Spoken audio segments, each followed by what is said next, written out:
He fired me on a Tuesday, which also happened to be our 3-year anniversary. I found out about the firing first. The anniversary part I had remembered all week. Had a reservation at the restaurant where we had our first date. Had taken half a day off work to get ready. Had bought a dress specifically for that evening because Daniel loved me in green and I was trying the way you try when you love someone and you want them to feel it in the specific details. I was in the green dress when it happened. I had stopped by the office to pick up a file I needed before dinner. Our office, the company we had built together from a pitch deck and a shared laptop in my apartment 3 years ago. The company that had my ideas in its foundation and my name on the original, incorporation documents, and my fingerprints on every major client relationship we had ever built. I walked in and Daniel was at his desk with 2 people I did not recognize and a folder in front of him, and an expression I had never seen on his face before. The specific expression of someone who has been preparing for a conversation and is relieved it is finally happening. He said, "Sit down, Maya, we need to talk." I sat down in the green dress. He slid the folder across the desk, termination of employment. My name at the top, effective immediately, severance terms outlined in the attached documents. The 2 people I did not recognize were from HR and legal. He had brought HR and legal to fire me on our anniversary while I was wearing the green dress. I looked at the folder. I looked at Daniel. I looked at the 2 people from HR and legal who were studying the table like it contained the most interesting information they had ever encountered. "You're serious," I said. "The company is going in a new direction," he said. "Your vision and the board's vision aren't aligned anymore. This is a business decision. A business decision. 3 years of my life. 3 years of my ideas and my contacts and my 18-hour days and my relationships with every client in that portfolio.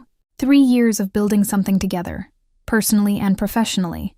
The 2 so tangled up, I had stopped being able to see where one ended and the other began. A business decision. I closed the folder. I picked up my bag. I stood up, and I said very quietly, "Okay, Daniel. I understand." I walked out. I sat in my car in the parking garage in the green dress, and I breathed for exactly 4 minutes. Then I called my best friend Renee, and I said, "I need you to call Marcus tonight." Marcus was an investor we both knew.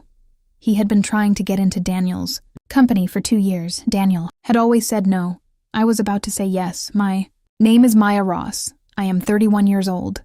I have a background in business development and a specific talent for seeing what something could become before it becomes it, which is a skill that sounds simple and is actually the rarest thing in any room. I met Daniel 3 years ago at a networking event where he was pitching an idea that was 70% there. I could see the 30% it was missing. I told him. He bought me a drink and asked me to explain what I meant, and I explained it for 45 minutes, and by the end of the drink he said he had never heard anyone understand his vision so completely. It was my vision by then too. That is how it started. We became partners professionally first. I brought the business development expertise, the client relationships, the strategic thinking that turned a good idea into a company with actual revenue. Daniel brought the technical foundation, the original concept, the ability to talk to engineers in their language. We became partners personally about 6 months in, which in retrospect was the mistake. Not because mixing business and personal is inherently wrong, but because it gave Daniel something that no business partner should ever have. It gave him access to my blind spots. He knew which relationships I had built on personal trust and which ones were purely transactional. He knew which clients had come to the company specifically because of me. He knew my professional network the way you know someone's kitchen when you have been living with them. Where everything is, how it is organized, which things are theirs, and which things are yours. He used that knowledge, not dramatically, not all at once. Gradually, over the last year of our relationship, he had been making moves I had not fully registered because I was looking at them through the lens of partnership rather than strategy. He had been slowly shifting client-facing relationships from me to other team members. Small moves, reasonable sounding. "You are stretched too thin," he would say. "Let Jamie take point on this one. You need to delegate more." He had been renegotiating my equity position in small increments, framing each change as a standard restructuring for investor purposes. He had been building relationships with board members in conversations I was not part of, presenting a version of the company's future that apparently did not include me.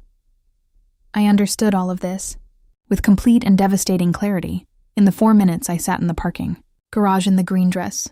I had been managed, out, carefully, professionally, with HR and legal present, by the man who had taken 45 minutes of my vision and a 6-month friendship before I knew it and turned it into the foundation of something he was now deciding was better off without me.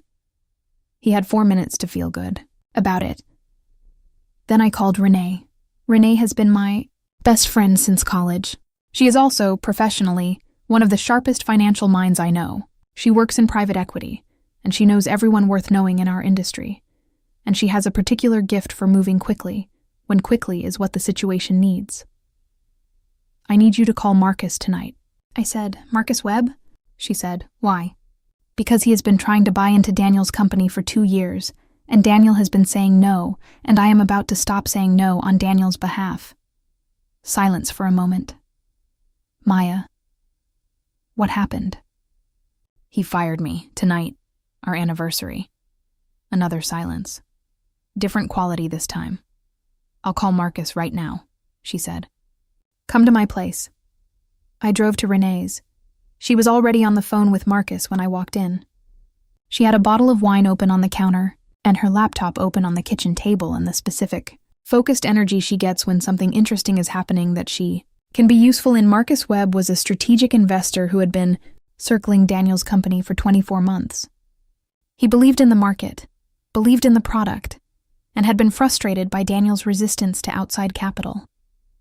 What Daniel had always told me, privately, was that he didn't want Marcus involved because Marcus was the kind of investor who eventually pushed for control. Daniel had been worried about someone pushing for control. The irony of that was not lost on me. Marcus picked up Renee's call in 20 minutes. I could hear his voice from across the kitchen. Interested, alert, the voice of someone who has been waiting for a door to open. Renee handed me the phone. Marcus, I said. It's Maya Ross. Maya, he said. This is a surprise. I have a proposition, I said. Are you somewhere you can talk for a few hours? He was somewhere he could talk. Here is what most people do not know about the company Daniel and I built. The equity structure had been renegotiated 3 times in 2 years. Each renegotiation had shifted things slightly in Daniel's direction, small enough each time to feel administrative rather than significant, large enough collectively to have moved the balance considerably from where it started. But I still held a meaningful minority position, meaningful enough that under the terms of the original shareholder agreement, which Daniel had never bothered to update, because updating it would have required my participation, and he had been planning to handle my participation by handing me a termination letter in front of HR and legal. I had specific rights, including the right to initiate a sale of my shares to an outside party, including the right, under certain triggering conditions which my termination absolutely qualified as, to demand a full shareholder review, including, most importantly, a right of first refusal clause that I had insisted on in year 1 and that Daniel had agreed to, because in year 1 he trusted my judgment about these things and had not yet decided that my judgment was something he needed to protect himself from. I had also, over 3 years of being the business development lead, built relationships with 4 of the company's 7 board members that were personal as well as professional. Relationships built on trust and genuine connection and years of showing up for people in ways that had nothing to do with company business. Daniel had the CEO title and the majority position. I had the relationships and the rights and a phone call already in progress with the one investor who had been waiting 2 years to get in. By midnight, Renee and I had a structure. By 2 a.m., Marcus's legal team had a draft term sheet. By 4 a.m., I had spoken personally to 3 of the 4 board members I trusted, not to ask for anything, just to tell them what had happened, to let them know I was talking to Marcus, to give them information they had not had before that evening. They asked questions. I answered them honestly. By 6 a.m., 2 of those 3 board members had called Marcus directly. By 8 a.m., the term sheet had been revised twice and was in a form that Marcus was prepared to move on immediately. At 8:59 a.m., I sent Daniel a single email. No subject line. One sentence. Check your shareholder portal. I want to tell you about what I was doing at 9 a.m. while Daniel was reading that email. I was at a coffee shop 2 blocks from the office. I had changed out of the green dress. I was wearing the kind of thing I wear when I have a full day of serious work ahead of me. Comfortable, professional, completely myself. I had a coffee, and my laptop and Renee sitting across from me eating a croissant with the satisfied expression of someone who has not slept but does not regret it. My phone rang at 9:07. Daniel. I let it ring. It rang again at 9:09. I let it ring. Text message at 9:11. Maya, we need to talk, call me. Text at 9:13. This is not what you think it is. Text at 9:15. Maya, please. At 9:20, I picked up the phone. Daniel, I said, what did you do? His voice was doing several things at once. Anger and disbelief, and something underneath both of those that sounded like the beginning of understanding. I exercise my shareholder rights, I said. The ones in the agreement we both signed. The ones that were triggered when you handed me a termination letter last night. You can't just... Marcus Webb, Maya? You called Marcus Webb? I did, I said. I spent 2 years keeping him out of this company. I know, I said. I was there for those conversations. I know exactly why you didn't want him involved. Silence. I'm prepared to block this, he said. His voice had shifted into something harder. I have majority. You do, I said. But you don't have the board, and you don't have the shareholder agreement on your side on this one. My lawyer has already confirmed the triggering conditions. Talk to yours. I heard him breathing. Why are you doing this? He said. And I thought about the green dress. I thought about the restaurant reservation I had canceled at 8 p.m. the night before. I thought about 3 years of my ideas, and my contacts and my vision, and my 18-hour days.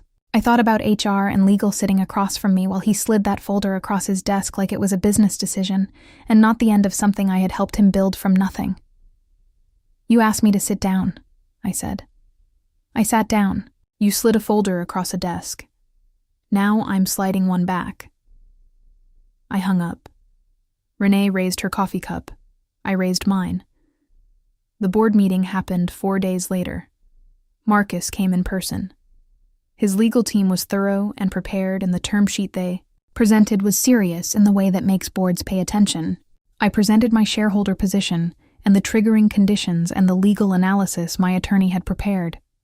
Daniel presented his objections. The board listened to all of it. Then they voted. It was not unanimous. Daniel held his majority, and he used it where he could. But the board structure had provisions for exactly this kind of situation. Provisions that I had helped draft in year 1. And the combination of my minority position, the triggered rights, and the board relationships I had built over 3 years was enough. Marcus came in as a major investor with a board seat. My shares were restructured as part of the deal in a way that my attorney had negotiated carefully and that compensated me significantly for the triggering conditions of my termination. And a new condition was attached to Daniel's continued role as CEO, a performance review at 90 days, conducted by the full board, including the new board member. I was not in the building when the 90-day review happened. I did not need to be. I had already started something new by then, a new company with 2 of the clients from Daniel's portfolio, who had called me personally in the weeks after my termination to say they had heard what happened and they wanted to follow the relationship, not the logo. I let them. My new company had 3 clients before it had a website. It had 6 by the end of the first month. Daniel's company had a difficult 90-day review.